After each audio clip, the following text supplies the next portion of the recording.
Good morning sir. Good morning, नमस्कार, जय Hind. The classification of ion element in periodic table का यह पहला लेक्चर है, फर्स्ट लेक्चर है। और रसायन विज्ञान में इंटरेस्टेड स्टूडेंट्स या फ्रेंड्स को यह वीडियो देखना बहुत ही जरूरी है, अति आवश्यक है। तो यूनिट का नाम है the classification of ion element in periodic table, आवर्त सारणी में तत्वों का वर्गीकरण। तो चलिए हम सबसे पहले तत्व की ओर बढ़ते हैं। इसमें तत्वों की वर्गीकरण की बात कही जा रही है, ठीक है।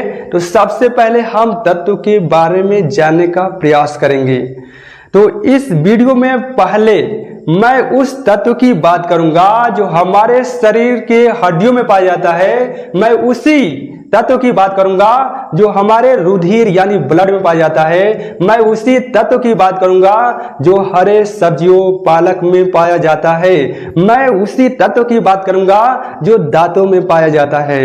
मैं उसी एलिमेंट की बात करने वाला हूं जो पृथ्वी पर या संसार में प्रत्येक जीवों द्वारा एलिमेंट का अपने प्रारंभिक जीवन में सेवन किया जाता है।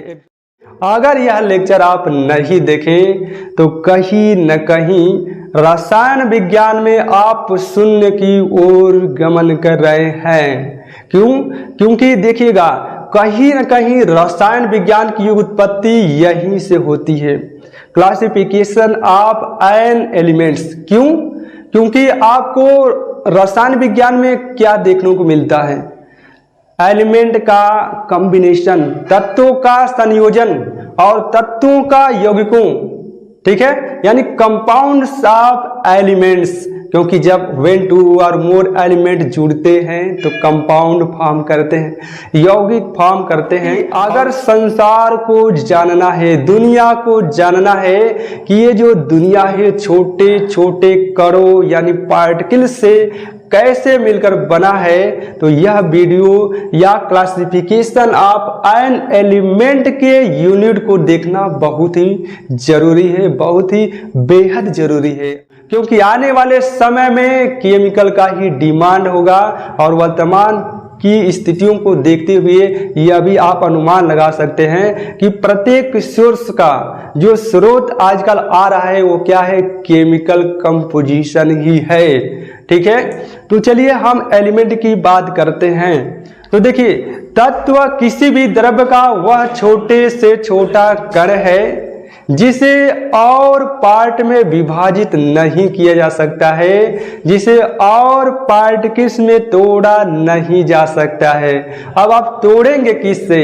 या तो भौतिक विधि से तोड़ा जाता है किसी वस्तु को, या तो केमिकल मेथड से यानी रासायनिक विधि से तोड़ा जाता है। तो उसको हम कंप्लीट रूप से एक बेहतरीन सेंटेंस के माध्यम से उसे इस प्रकार कहते हैं कि तत्व एलिमेंट किसी भी द्रव्य का वह भाग है जिसे भौतिक विधि या रासायनिक विधि से दो या दो से अधिक असमान गुणों वाले द्रव्यों में विभाजित नहीं किया जा सकता है और नहीं उनसे बनाया जा सकता है। उसे एलिमेंट या तत्व कहते हैं। अंडरस्टैंडिंग यहां तक हुई?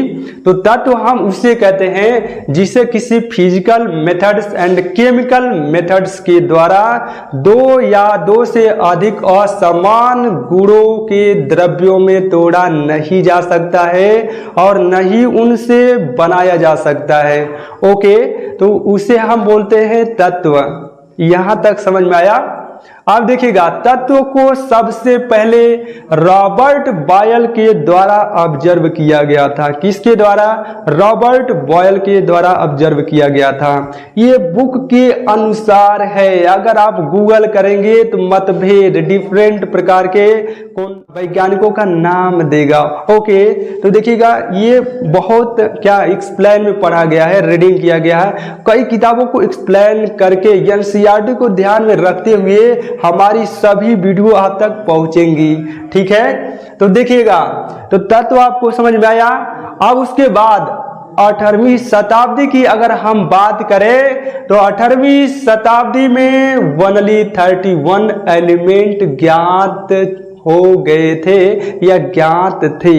ओके, उसके बाद 1865 की अगर हम बात करें तो 1865 में 63 तत्व ज्ञात हो चुके थे। कितना? 63 तत्व यानी 63 तत्व।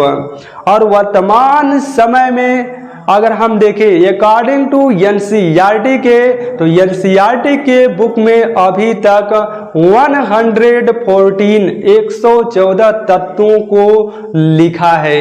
ठीक है, बट लेकिन व्हाइल जबकि सर्टेन एलिमेंट कुछ तत्व मानव के द्वारा निर्मित किए गए हैं, जिसे हम लोग बोलते हैं आर्टिफिशियल मीडियम बोल सकते हैं। ठीक है, आर्टिफिशियल माध्यम बोल सकते हैं, कृत्रिम बोल सकते हैं, जो मानव के द्वारा फॉर्मेशन किया जाता है, जो बनाया जाता है, उसको हम आर्टिफिशियल माध्यम या मीडियम कह सकते हैं।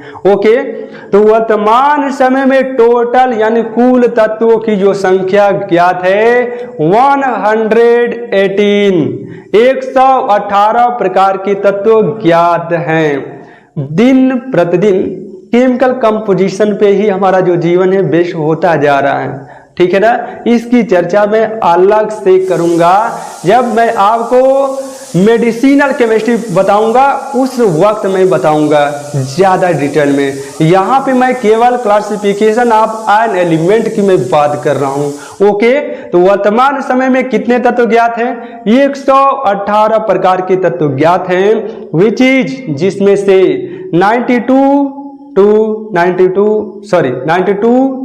मतलब से 94, जिसमें से 92 से 94 लगभग हैं, यानी एक्यूरेट अगर हम बात करें तो क्या है 92 है। ठीक है ना, लेकिन लगभग में हम क्या बोल सकते हैं, एक्यूरेट मैंने आपको बता दिया 118 प्रकार के तत्वों में से 92 तत्व क्या है, नेचर के द्वारा बनाए गए हैं, यानी नेचर से हैं। बाकी शेष रिमेन एलिमेंट आर्टिफिशियल मीडियम के हैं, आर्टिफिशियल माध्यम से हैं। ठीक है ना, कृत्रिम एलिमेंट का फॉर्मेशन किया गया है।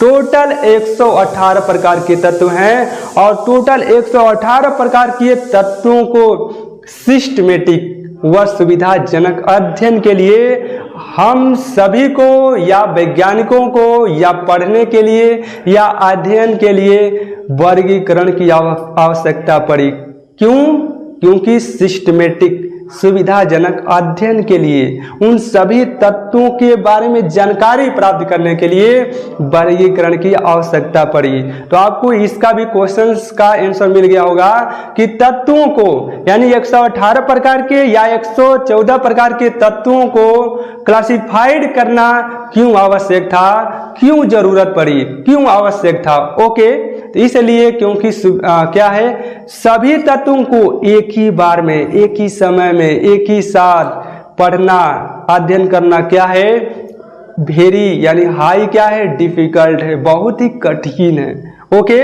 तो इसी 118 प्रकार के तत्वों को समझाने के लिए यानी क्लासिफाइड करने के लिए अलग अलग वैज्ञानिक आए। फॉर एग्जाम्पल में हम कुछ वैज्ञानिक का नाम देखते हैं। देखिएगा, डॉबे राइनर का त्रिक नियम, उसके बाद विलियम प्राउड की परिकल्पना, उसके बाद लेवाइजर जिसे हम लेवासिये हिंदी में कहते हैं, लेवाइजर का वर्गीकरण, उसके बाद न्यूलैंड का अष्टक नियम यानी Newland law of octet. Okay, Mendeleev का आवर्त नियम, उसके बाद देखिएगा मोजले का आधुनिक आवर्त नियम।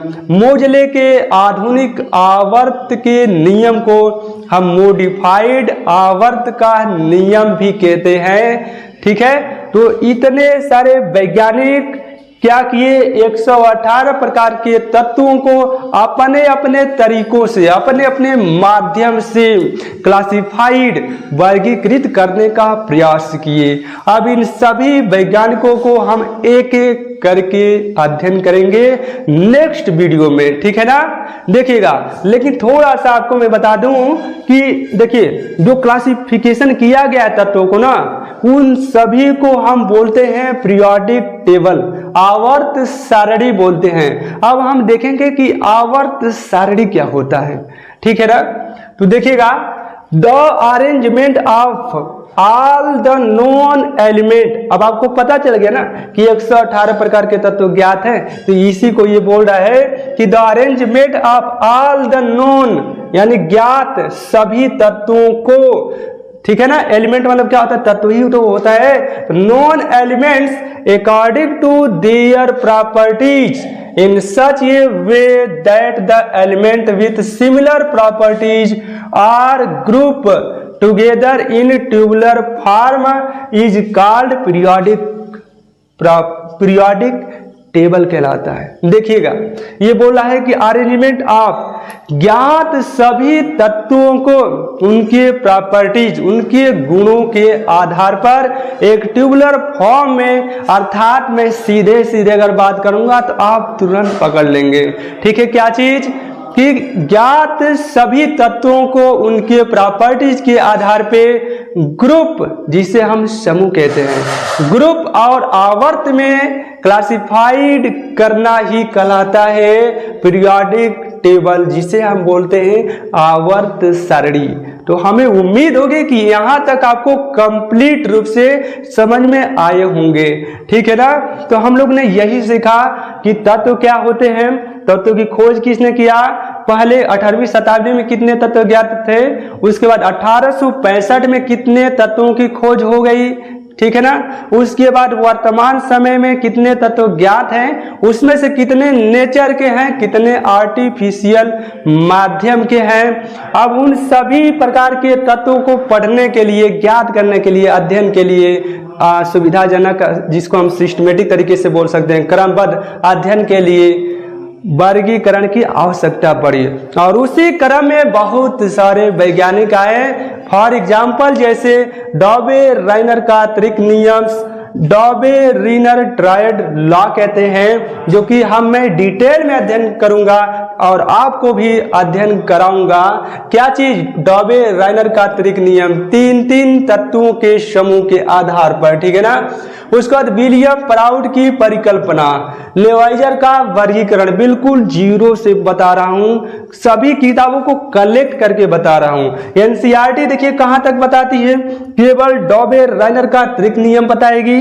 उसके बाद न्यूलैंड का अष्टक नियम, मेंडलीफ का आवर्त नियम, उसके बाद मोजले का आधुनिक आवर्त नियम, उसके बाद भी हम लोग पढ़ेंगे long form of periodic table, ठीक है। तो अगले वीडियो में मैं सिस्टमेटिक सेकंड लेक्चर में डॉबे राइनर का त्रिक नियम से स्टार्ट करूंगा। ओके, तो चलिए मिलते हैं अगले नेक्स्ट वीडियो में नए कॉन्सेप्ट, नए टॉपिक के साथ। Thank you.